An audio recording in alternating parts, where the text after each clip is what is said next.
আসসালামু আলাইকুম ওয়ারাহমাতুল্লাহ। আশা করি আল্লাহর অশেষ রহমতে আপনারা সবাই ভালো আছেন। আজকের এই ভিডিওটি তাদের জন্য যারা জীবনের কোনো এক মোড়ে এসে থমকে দাঁড়িয়েছেন, যারা ভাবছেন আমি কেন ব্যর্থ হলাম, আমার সাথেই কেন এমন হয়। আপনার মনের সেই বিষণ্ণতা দূর করতে আজ আমি আপনাদের এমন এক যুবকের গল্প শোনাব যা শুনলে আপনার দুশ্চিন্তার মেঘ কেটে গিয়ে হৃদয়ে প্রশান্তির আলো ছড়িয়ে পড়বে ইনশাআল্লাহ। চলুন শুরু করা যাক। আরিয়ান মধ্যবিত্ত পরিবারের বড় সন্তান, তার কাঁধে অনেক দায়িত্ব। বাবার শরীরটা ইদানিং ভালো যাচ্ছে না, ছোট বোনের পড়াশোনার খরচ সব মিলিয়ে তার একটা ভালো চাকরি খুব দরকার ছিল। মাসের পর মাস সে ইন্টারভিউ দিয়ে যাচ্ছে, কিন্তু কোথাও হচ্ছে না। অবশেষে দেশের সবচেয়ে বড় একটি মাল্টিন্যাশনাল কোম্পানিতে তার ইন্টারভিউ কল এলো।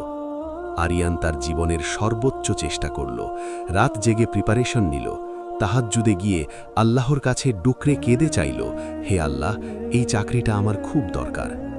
ইন্টারভিউ খুব ভালো হয়েছিল, আরিয়ান প্রায় নিশ্চিত ছিল চাকরিটা সে পাচ্ছে। কিন্তু যখন রেজাল্ট এলো, সে দেখল তার নাম লিস্টে নেই। তার বদলে এমন একজনকে নেওয়া হয়েছে যার যোগ্যতা হয়তো আরিয়ানের চেয়ে কম ছিল। আরিয়ানের পুরো পৃথিবী যেন দুলে উঠল। সে বৃষ্টিতে ভিজতে ভিজতে বাসায় ফিরছিল, তার মনে হচ্ছিল আকাশটাও যেন তার সাথে কাঁদছে। সে বিড়বিড় করে বলছিল, আল্লাহ, আমি তো আপনার কাছেই চেয়েছিলাম, আমি তো কারো ক্ষতি করিনি, তবে আমার সাথেই কেন এমন হলো। সে এতটাই ভেঙে পড়েছিল যে তার মনে হচ্ছিল তার আর বাঁচার কোনো মানে নেই। বৃষ্টি থেকে বাঁচতে সে এক পুরনো মসজিদে ঢুকল। আসরের আজান হচ্ছিল। নামাজ শেষে সে মসজিদের এক কোণায় মাথা নিচু করে বসে রইল, তার চোখ দিয়ে অনবরত পানি পড়ছে। হঠাৎ একজন বয়স্ক মানুষ, যার চেহারায় এক অদ্ভুত নূর ছিল, আরিয়ানের কাঁধে হাত রাখলেন। তিনি মৃদু হেসে বললেন, বাবা, তুমি কি জানো, মাঝে মধ্যে আল্লাহ আমাদের হাত থেকে মাটির পুতুলটা কেড়ে নেন, কারণ তিনি আমাদের হাতে হীরের টুকরো তুলে দিতে চান। আমরা তো শুধু মাটির পুতুলটাই দেখি, কিন্তু হীরেটা দেখার ধৈর্য আমাদের থাকে না। আরিয়ান চমকে উঠল, লোকটা যেন তার মনের কথাই বলে দিলেন। আরিয়ান তখন কোরআনের একটি আয়াতের তর্জমা দেখল, যা দেয়ালে ফ্রেম করা ছিল। হয়তো তোমরা এমন কিছু অপছন্দ করছো যা তোমাদের জন্য কল্যাণকর, আর হয়তো তোমরা এমন কিছু পছন্দ করছো যা তোমাদের জন্য অকল্যাণকর। আল্লাহ জানেন, তোমরা জানো না।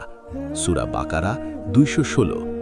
সেই মুহূর্তে আরিয়ানের মনে হলো তার সমস্ত অভিযোগ ধুয়ে মুছে গেছে। সে সিজদায় গিয়ে বলল, হে আমার রব, আমি আপনার সিদ্ধান্তে খুশি, আপনি আমাকে যেখানে রাখবেন সেখানেই আমার মঙ্গল। ঠিক 1 বছর কেটে গেছে। আরিয়ান সেই চাকরিটা পায়নি ঠিকই, কিন্তু সেই হতাশা থেকেই সে নিজের একটা ছোট আইটি ফার্ম শুরু করেছিল। আল্লাহর ওপর ভরসা করে দিনরাত পরিশ্রম করার পর আজ তার কোম্পানিতে আরও 10 জন মানুষের কর্মসংস্থান হয়েছে।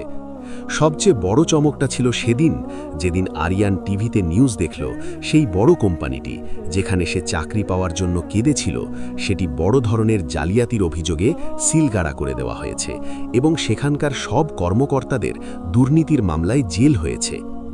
আরিয়ান স্তব্ধ হয়ে গেল। সে ভাবল, আল্লাহু আকবার, আল্লাহ যদি সেদিন আমাকে সেই চাকরিটা দিতেন, তবে আজ আমিও জেলের অন্ধকারে থাকতাম। আল্লাহ সেদিন আমার কান্না শোনেননি, কারণ তিনি আমাকে এর চেয়েও বড় বিপদ থেকে বাঁচাতে চেয়েছিলেন। প্রিয় দর্শক, আমাদের জীবনটাও ঠিক আরিয়ানের মতো।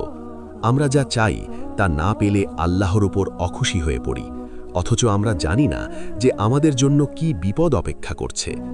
আল্লাহ যখন দরজা বন্ধ করেন, তখন তিনি জানালা খুলে দেন।